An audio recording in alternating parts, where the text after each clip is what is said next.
గంజాయి అక్రమ రవాణా చేస్తున్నటువంటి ముగ్గురు వ్యక్తుల నుంచి సుమారు 13 కేజీల గంజాయిని పోలీసులు స్వాధీనం చేసుకున్నారు. తమిళనాడుకు గంజాయి అక్రమ రవాణా చేస్తున్నటువంటి ముఠాను ఎంజీఎం హాస్పిటల్ వద్ద ముగ్గురు వ్యక్తులను పోలీసులు అదుపులోకి తీసుకున్నారు. కేసు నమోదు చేసి నిందితులను రిమాండ్కు తరలిస్తున్నట్టు తెలిపారు. ఈ సందర్భంగా Srikalahasti DSP K Narasimhamurthy, two town CI Nagarjuna Reddy మీడియాతో మాట్లాడుతూ గంజాయి విక్రయాలు జరుపుతున్నటువంటి వారిపై కూడా కఠిన చర్యలు తీసుకుంటామని డీఎస్పీ కె నరసింహమూర్తి తెలిపారు. అందులో భాగంగా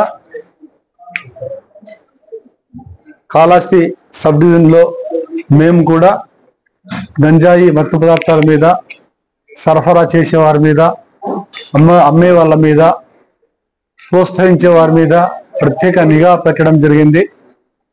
అందులో భాగంగా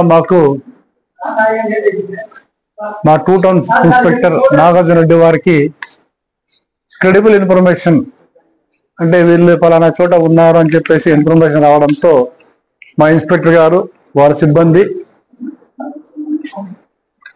ఎంజిఎం హాస్పిటల్ దగ్గర సర్ప్రైజ్ చేయగా అక్కడ గంజాయి ప్యాకెట్లతో సంచరిస్తున్న ముగ్గురిని అదుపులోకి తీసుకోవడం జరిగింది. వారి పేర్లు మురళి, శ్యామరాజ్, సంజయ్ కుమార్ అను వీరు తమిళనాడు రాష్ట్రం చెన్నై సమీపంలో అంబత్తూరుకు చెందిన వాళ్ళు. వీరి వద్ద నుండి దాదాపు 13 కిలోల గంజాయిని స్వాధీనం చేసుకోవడం జరిగింది. వీరిని విచారిస్తే ఇంకా సురేష్ అనే వ్యక్తిపై కూడా బయటపడింది. అంబత్తూరు తమిళనాడు చెందిన సురేష్ అనే అతను వీరిని సరఫరా చేయడానికి గాను పెట్టుకొని ఒరిస్సా రాష్ట్రం నుంచి తమిళనాడు రాష్ట్రానికి గంజాయిని తీసుకువెళ్తుండగా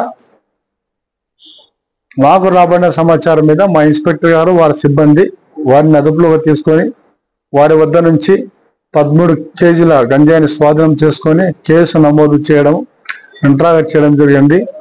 వారు ఎన్డీపీఎస్ యాక్ట్ కింద నేరం చేశారు కాబట్టి వారిని అరెస్టు చేయడం, వారిని ఈరోజు రిమాండ్కు పంపడం జరుగుతున్నది. ఈ రోజుతోనే కాకుండా రాబోయే రోజుల్లో కూడా ఈ గంజాయి పైన, మత్తు పదార్థాల పైన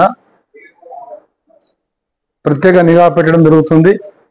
ఎక్కడ కూడా దీని ఆనవాళ్ళు లేకుండా చేయడానికి మా వంతుగా మేము ప్రయత్నం చేస్తున్నాము.